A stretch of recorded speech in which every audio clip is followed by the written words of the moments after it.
첫 번째 예제네요. 앞에서 학습한 전자기 유도 또는 자기 유도라고 하는데 이 유도 기전력에 의해서 회로에 흐르는 뭐 전류라든가 기전력의 크기를 구하라라고 하는 거죠. 문제는 지금 이러한 원형인 회로가 있는데 이 면에 수직한 방향으로 통과하는 자기장이 있다. 그런데 이 자기장이 이렇게 들어가는 방향으로 만들어져 있고 이 색칠되어 있는 부분은 다 자기장이 있다는 거죠. 자, 이것은 위에서 이렇게 쳐다봤는데 이것을 옆에서 다시 한번 뭐 그려본다고 한다면 이렇게 뭐 그려볼 수 있을 것 같아요. 여기에 이렇게 자기장이 균일하게 들어가고 있다. 이쪽이 들어가는 방향. 그리고 여기에 자기장이 있는데 이 자기장은 5.3 테슬라에서 0 테슬라로 줄어들고 있는 거군요. 자, 이렇게 줄어들고 시간에 따라서 변화하는 자기장을 만들어냈다 라고 하는 거예요. 그렇다면 이것은 뭐 이렇게 들어가 있는 상태에서 자석을 빼고 있다라고 생각을 해도 되겠네요. 자, 그런데 문제를 더 보면 반지름이 6cm, 여기서부터 여기까지가 6cm, 그리고 얘가 변하는 시간은 0.1초라고 친절하게 나왔네요.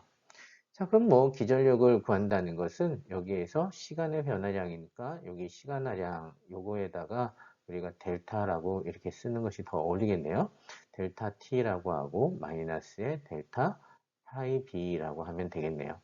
그러면 여기에다가 뭐 델타 t에다가는 0.01초를 대입하고 델타 파이에다가는 5.3에서 0이니까 뭐 5.3을 대입하고 하면서 계산 결과를 만들어낼 수 있을 것 같습니다. 자, 나머지는 숫자의 대비니까 함께 여러분들도 풀어 보시고요. 자, 여기에서는 플럭스를 계산하기 위해서 면적을 먼저 계산했고 면적에다가 자기장을 곱해서 플럭스를 찾았다라고 하는 수식이 나와 있습니다. 그래서 전체적인 플럭스의 변화량을 찾았기 때문에 시간으로 나눠주게 되게 되면 이때 기전력은 5.8 정도의 값이 나왔다. 그래서 웨버퍼초를 볼트라고 하는 기전력의 단위로 쓸 수 있습니다. 라고 하는 것까지 보여줬습니다. 자, 그렇다면 이렇게 유도 기전력이 발생했기 때문에 이 회로에 흐르는 전류도 우리는 알아낼 수 있습니다. 그것은 아주 단순하죠. 바로 ohm의 법칙이겠죠. 기전력을 알고 있기 때문에 저항도 안다면 우리는 ohm의 법칙에 의해서 전류를 계산할 수 있습니다. 그래서 I는 얼분의 V이기 때문에 약 0.1A가 흐릅니다. 라고 하는 것이었습니다.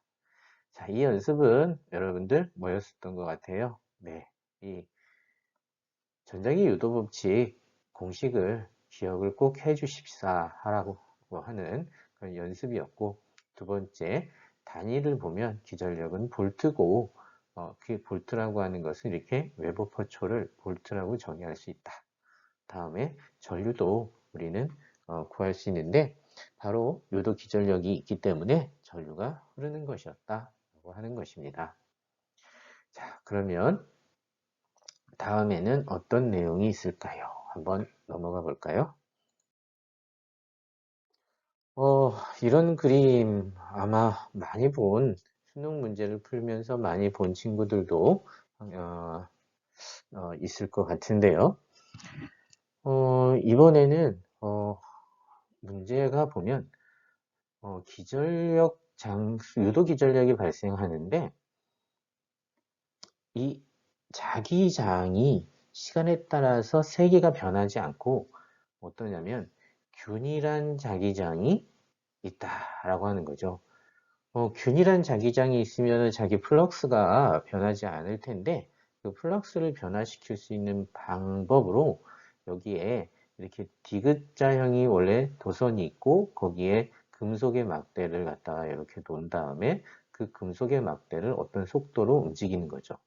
그러면 이 막대가 나중에는 이쪽에 위치해 있을 것이고 그러면 이 막대를 따라서 이루고 있는 하나의 이 도선, 네모난 폐 도선이 전류가 흐를 수 있게 된 도선의 사이즈가 점점 커지죠.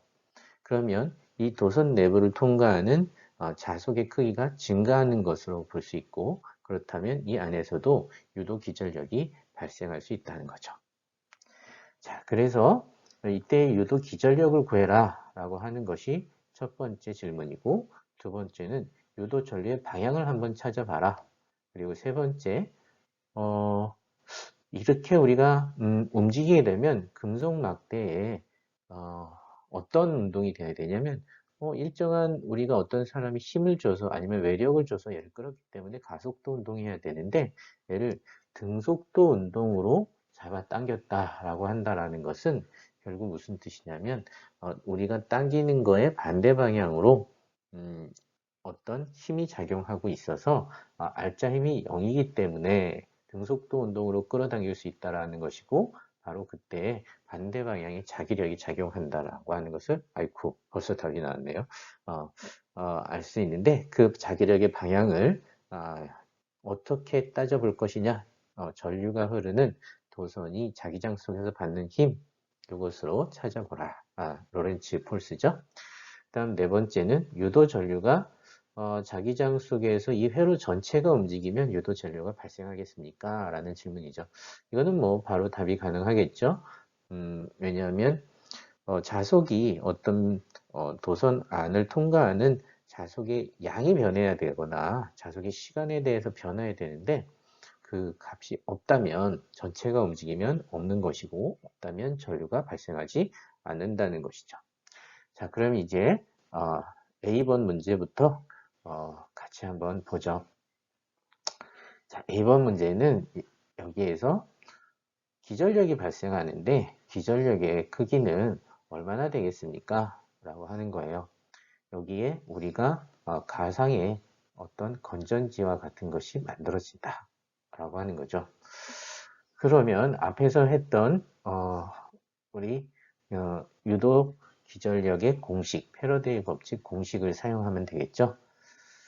자, 그럼 공식을 사용하게 되면 공식은 뭐였습니까? 한번 여러분들 답해 보시겠어요? 여기다 한번 써볼까요? 공식은 유도 기전력의 크기는 마이너스의 델타 t분의 델타 파이 또는 dt분의 d 파이 라고 해서 자기 플럭스다 라고 하는 거죠.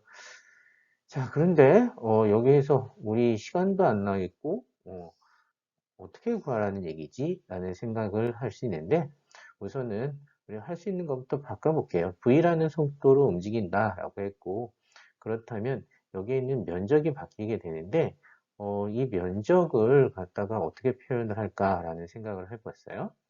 여기를 갖다가 길이를 L이라고 할까요? 아니죠. 여기를 길이를 L로 하는 게 좋겠네요. 막대의 길이를 L이라고 하고, 움직인 길이는 우리가 뭐 X라고 해도 좋을 것 같아요. 이만큼 X만큼 간다.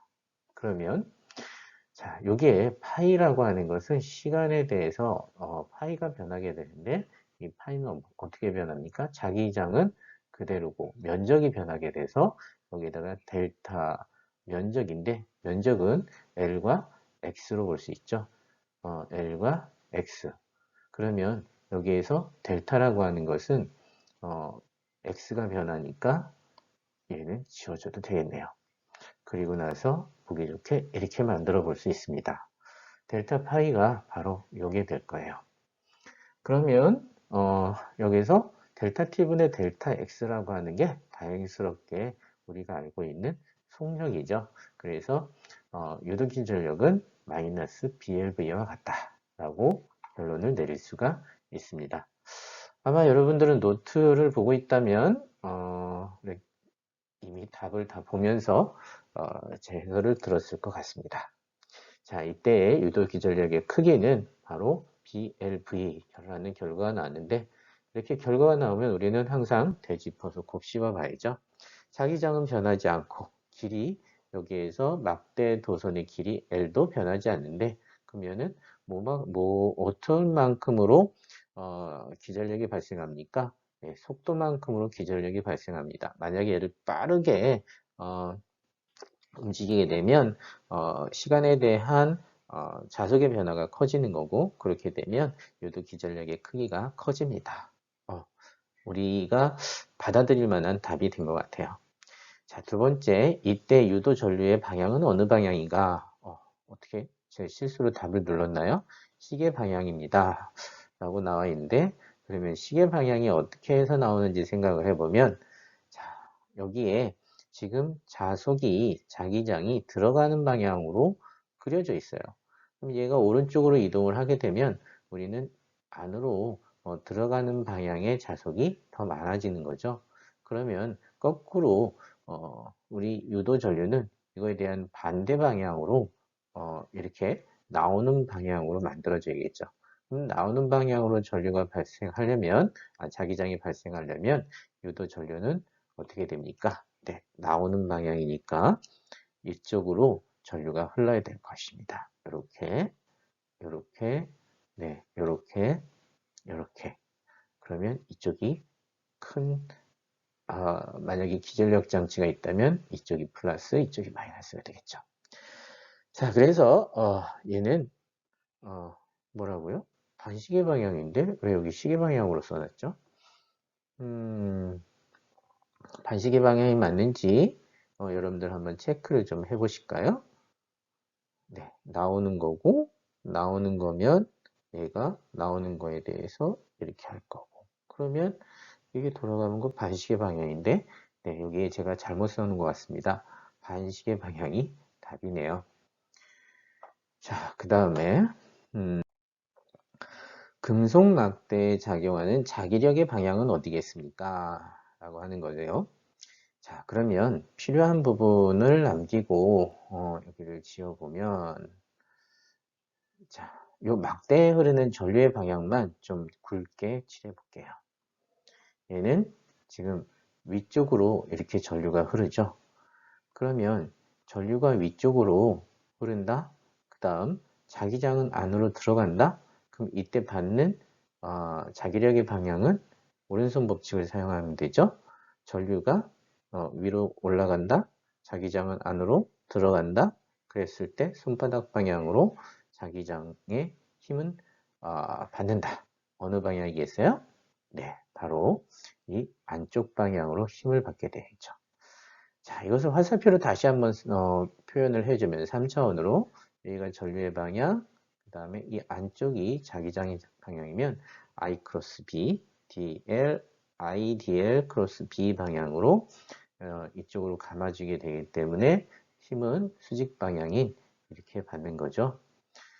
네, 그래서 자기력의 방향은 우리가 외부에서 주는 속도 방향 또는 외력에서 주는 방향의 반대 방향으로 작용해야만이 등속도 운동을 하게 됩니다. 자, 두 번째 예제로 우리가 자속이 변하는데 그 자속이 변하는 이유가 면적이 변해서 자속이 변하는 것을 우리가 예를 한번 풀어봤고요. 자, 그러면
자, 그 인덕턴스 연습에 대한 문제인데요. 자, 인덕턴스와 바로 그 다음에 그 자체 유도라고 하는 거죠. 어떤 문제가 나왔는지 읽어보면 단위 길이당 가문수가 스몰 n이다 라고 써 있어요. 일단 그 다음에 단면적이 이번엔 A가 아니고 S라고 하고 솔레노이드가 있습니다. 코일이죠. 이것의 길이가 스몰 L이라고 할 때 인덕턴스의 크기를 구하세요 라고 아니요. 인덕턴스의 크기 방금 전에 우리가 하지 않았나요? 예, 근데 암기하기는 좀 어려웠었나요? 어때요? 아, 자, 그럼 결과부터 한번 생각해 볼까요? 결과가 뭐예요? 어, 어떤 솔레노이드의 인덕턴스라고 하는 것은 자체 유도 기전력으로 갖다가 우리가 생각해 볼 수 있는데, 이 자체 유도 기전력 E라고 하는 것은 마이너스에, 요거는 암기하기 쉽죠. DI 나누기 DT였다. 자, 그 다음에 또 하나를 암기하면 되는데, 또 하나가 뭐였죠? 바로 패러데이 법칙이었죠. 패러데이 법칙에서의 유도 기전력 공식은 뭐였다? 바로 마이너스의 가문수, 그 다음에 di dt에서 네, 델타 파이 b, 그 다음에 델타 t 이렇게 할 수 있다. 그럼 두 개를 갖다가 놓고 우리가 이 l을 갖다가 계산하면 되겠죠? 음, 그러면 L이라고 하는 것은 네, 바로 두 개를 갖다 놓고 일치를 시키면 네, n에다가 델타 파이, 델타 없애도 되겠네요. 전체 파이 나누기 바로 전류 i가 될 수 있다 라고 하는 것도 방금 전에 단위 하면서 해봤었잖아요. 그래서 여기서 가문수 n은 갖다가 버리면 안 되기 때문에 그대로 놔둬줬고요. 자, 그래서 여기에 보면 인덕턴스를 계산하는 방법으로 L은 I분의 N 델타 파이. 이거 어떻게 나온 거예요? 여러분들 이미 이해했죠? 이 델타 T 약분되고 두 개를 같이 놓으면 이 식을 만들어낼 수 있었어요. 자, 그러면 여기서 델타 파이라고 하는 것은 솔레노이드에서의 자속이니까 이거는 뭘로 나타납니까? 예, 파이는 방금 전에 했던 대로 가문수에다가 자기장 곱하기 면적 해주면 되고, 가문수는 단위 길이당 가문수에다가 전체 길이 해주면 되고, 자기장은 뮤제로 ni니까 뮤제로 ni, 그래서 n 제곱이 나오고, 이것을 갖다가 대입을 해주면 되겠죠. 자, 근데 여기 nl 그리고 nl을 여기서부터 대입했고, 그 다음에 이 전체 bs는 이 값을 대입을 하게 되면 네, 다음과 같은 결과를 얻을 수 있습니다 라고 하는 것을 알려줬고요. 우리가 익숙하지는 않지만 전체 결과만 가지고 보게 되면 자속은 이렇게 전체적으로 보면 뭐예요? 인덕터가 뮤제로 n제곱 ls 어때요? 상수처럼 보여요. 면적이 변하지 않고 길이도 변하지 않고 뭐 가문수도 변하지 않는다면 인덕터의 인덕턴스는 상수값이다. 자, 이 정도 했으면 이제 조금 암기를 하려고 해도 괜찮을 것 같아요. 인덕턴스는 바로 단위 길이란 가문수의 제곱 곱하기 길이 곱하기 면적 곱하기 뮤제로이다. 좀 많이 있긴 하죠. 하지만 비슷한 거 우리가 많이 외웠잖아요. 캐패시턴스라고 하는 것도 한번 복습을 해볼까요? 캐패시턴스라고 하는 축전기의 전기 용량이라고 하는 것은 모양과 관련인데 입실론 제로에 그 다음에 그 두 개의 평행판이라고 했을 때 간격에 반비례하고 그 다음에 평행판 사이의 면적에 비례한다라고 하는 구조적인 특징에 의한 바로 캐패시턴스의 값. 뭐 비슷한 게 있죠. 뭐 저항도 있어요. 저항은 어떻게 표현됩니까? 비저항이라는 것에다가 뭐에 비례하고 뭐에 반비례한다. 이것도 모양에 의해서 결정이 되는데 바로 단면적에 반비례하고 그 다음에 얘는 길이에 비례한다 라고 하는 건 잘 알고 있죠. 그것과 비슷하게 인덕터라고 하는 값도 네, 뮤 제로에 비례하고 단위 길이당 가문수 길이 면적에 비례한다. 여기는 반비례하는 게 없어서 좀 좋은 것 같은데요. 자, 이것을 다시 쓰면 뭐 뮤제로의 전체 가문수라고 쓸 수 있고 전체 가문수에다가 n, s 좀 이거는 좀 웃기네요. 아니죠. n을 갖다가 없애놓고 풀이를 하는 게 좋겠네요. n이 없어지는 게 맞을 것 같고 그 다음에 small n, l 이상하네요. 여기다가 small n 하나에다가 l을 갖다가 곱해줘야 그것이 전체 n인데 여기다 n이 둘로 나오기 때문에 이거는 별로 좋은 표현 방법이 아닌 것 같고 네, 이렇게 기억을 해 주는 것이 더 좋을 것 같습니다. 자, 그 다음에 두 번째는 단위 길이당 유도 용량 해서 뭐 전체 길이에 관계없는 값으로 뭐 이런 값도 표현할 수 있다 라고 하는 것을 알려주었는데 이거는 뭐 그다지 많이 쓰이지는 않을 것 같습니다. 자, 그러면 인덕턴스라고 하는 것을 갖다가 암기하기 위해서 예제를 하나 풀어봤습니다. 예, RL 회로에서의 연습 문제가 나왔는데 이 연습 문제는 시간이 1ms 이후가 되었을 때 회로에 흐르는 전류의 값을 계산하여라 라고 하는 문제입니다. 스위치를 닫은 순간 전류는 많이 흐르지 않다가 점점 전류가 최대값에 근접하게 되는데 그때의 1ms 이후에는 특별히 어떤 전류값을 갖는지 계산하라는 거죠. 그러면 이것은 앞에서 학습한 전류가 시간에 따라서 변하는 공식인 여기 나와 있는 이 공식에 값을 대입하면 됩니다. 라고 하는 것이고 특별히 여기에서 시간 상수가 R분의 L이라고 하는 것이고 여기서 R과 L이 나왔기 때문에 시간 상수를 바로 구할 수 있고 대입해서 연습하는 것이죠. 그래서 이때 전류의 크기가 다음과 같은 공식으로 주어진다. 그리고 시간 상수는 R분의 L이다 라고 하는 것을 암기하고 익숙해지려고 하는 것이니까 여러분께서 연습을 직접 해주기 바랍니다. 저는 이 문제는 여기까지 설명을 드리고 다음 공부를 하도록 하겠습니다. 자, 이렇게 얻어낸 인덕터에 저장된 에너지는 어떤 형태의 에너지일까요? 바로 이 그림에서 본 것처럼 자기장 형태의 에너지가 됩니다. 인덕터의 내부에는 이렇게 자기장이 형성되고 네, 이 자기장의 형성 때문에 에너지가 바로 전류에 의한 에너지가 자기의 에너지로 바뀌는 것이죠. 이번 예제는 이렇게 얼마의 자기 에너지가 저장될 것인가 라고 하는 앞에서 배운 자기 에너지의 표현 공식을 익숙하게 암기하시고 사용해 보시고 또한 이 에너지가 공간적으로 분포하기 때문에 에너지 밀도의 표현을 한번 해보면 어떤 값이 될까라고 하는 거죠.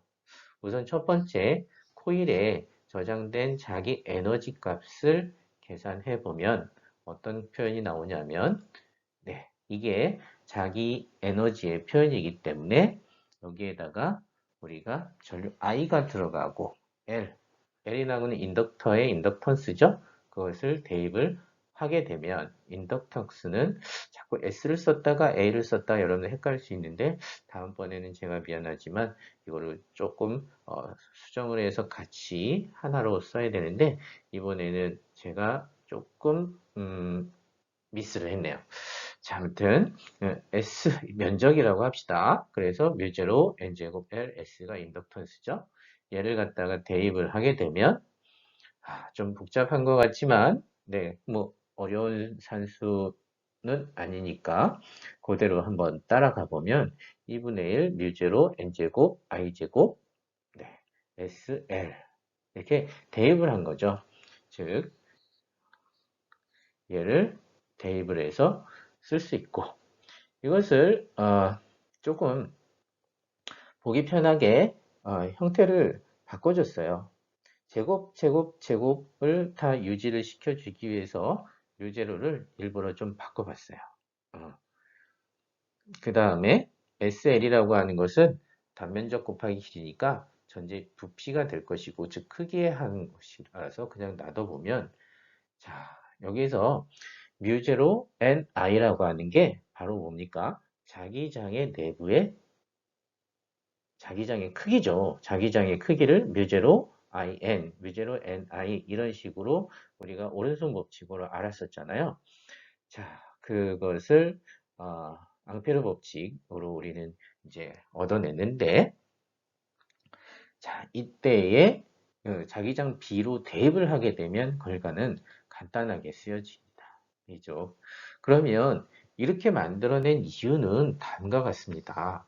이 자기장의 에너지 U라고 하는 것은 이런저런 이제 형태로 변형을 시켜 보았더니 결과적으로 자기장에 비례하더라. 내부 자기장 형태로 에너지가 저장되더라 라고 하는 수학적인 표현이 된 거죠. 나머지 SL은 얘 전체 부피잖아요. 그 다음에 유제로는 그 안에 들어가 있는 물질이잖아요. 그러니까 결국 에너지는 자기장의 제곱에 비례한다. 예전에 축전기에서는 에너지가 전기장의 제곱에 비례한다는 거 혹시 기억납니까? 네, 기억이 나야 할 텐데요. 자, 복습을 좀 해 주시고요. 이때 에너지 밀도는 어떻게 되겠습니까? 라고 하는 거죠. 밀도는 단위 부피당 에너지니까 결과적으로 부피로 해주면 SL은 약분이 될 거고 이 뮤제로분의 B제곱. 네, 여기에 자기장의 제곱에 에너지 밀도가 비례한다는 것. 자, 얻어냈습니다. 자, 어때요? 바로 이것이 전기장 형태로 저장된 축전기 내부의 전기장 에너지였었는데 형태가 매우 비슷하고 아니죠. 거의 완벽하게 똑같죠. 네. 이런 재미난 현상이 또 벌어졌습니다. 자, 그러면 이제 인덕트에 대한 공부는 거의 마친 것 같습니다. 자, 이것을 갖다가 예제를 통해서 풀어보는 건데요. 이 예제는 우리가 어떤 것을 구하라고 했냐면 기전력의 크기를 구하라 라고 했습니다. 기전력의 크기를 구하라 라고 한다고 하고 여기에 나와 있는 원래 기력 60Hz 그 다음에 200V 이게 최대 기전력이라고 했는데 기전력이 0인 어떤 순간부터 120분의 1초 뒤의 기전력을 구하라. 그러면 이거 여기에 E0에다가 뭘 대입하면 됩니까? 200을 그냥 넣으면 되는 거죠. 그다음 60Hz라고 한다면 여기에다 뭘 집어넣습니까? 여기다가 60Hz. 근데 교류 진동수가 60Hz인데 그 헤르츠를 갖다가 오메가를 바꿔줘야 되죠. 그러면 프리퀀시 F는 2파이 F는 오메가 이런 식으로 바꿔준 다음에 집어넣어주면 될 것 같아요. 그 다음에 t에다가 120분의 1 갖다가 집어넣으면 될 거예요. 그래서 나타나는 결과를 보라는 것이니까 결과적으로는 변하는 기전력의 크기를 알아내는 것이고 연습은 유도 발전기에서의 유도 기전력 공식을 기억해서 한번 적용해 봐라, 연습해 봐라는 의미인 것으로 우리가 그 결과는 다음과 같이 쓸 수 있습니다. 라고 하는 거죠. 자, 전력 손실과 관련된 예제입니다. 문제는 440V 10A로 발전을 하는 경우입니다. 자, 이랬을 때에 40km 떨어진 곳까지 수송을 하는데 1km당 0.5ohm의 전기줄의 저항은 있습니다. 라는 조건이 주어졌어요. 이렇게 전력을 수송한다면 첫 번째 문제죠. 도중에 잃어버리는 전력은 발전된 전력의 몇 %인가 라고 하는 거예요. 발전된 전력량보다는 전력이 많겠습니다. 자, 그러면 발전된 전력을 먼저 알아야 되죠. 그는 P는 VI니까 440V를 10A로 곱하면 되고 그 다음에 손실된 전력은 P는 I제곱 R이라는 공식을 사용하면 되겠죠. 자, 이것을 정리해서 보여드리면 다음과 같습니다. 그래서 생산된 전력은 440W가 되고 전기줄에서 손실된 전력은 이때 전류는 10A이니까 10의 제곱에 저항 0.5ohm이 40km이기 때문에 25ohm. 그래서 2000W. 어이쿠, 4400W를 생산을 해서 2000W만큼 45%의 손실을 보이고 있네요. 너무 많은 손실이죠. 이런 때는 우리가 어떻게 하면 손실을 줄일 수 있습니까? 바로 승합을 해서 보내면 손실을 줄일 수 있겠죠. 승합을 4400V로 승합을 하게 되면 전류는 어떻게 흘러요? 네, 1A로 적게 흐르죠. 왜냐하면 총 전력의 크기는 동일해야 하기 때문이죠.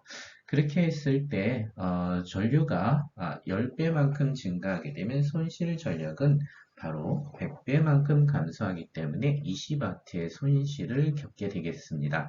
그 결과를 써놓은 것을 보여주면 전류는 1A가 흐르고 손실된 전력은 100배만큼 줄어서 바로 20W가 되죠. 그래서 전체의 발전된 것에 손실된 비율도 정확히 100배만큼 줄어드는 것을 알 수 있습니다. 자, 지금까지 예제 문제 풀이였습니다. 수고했습니다.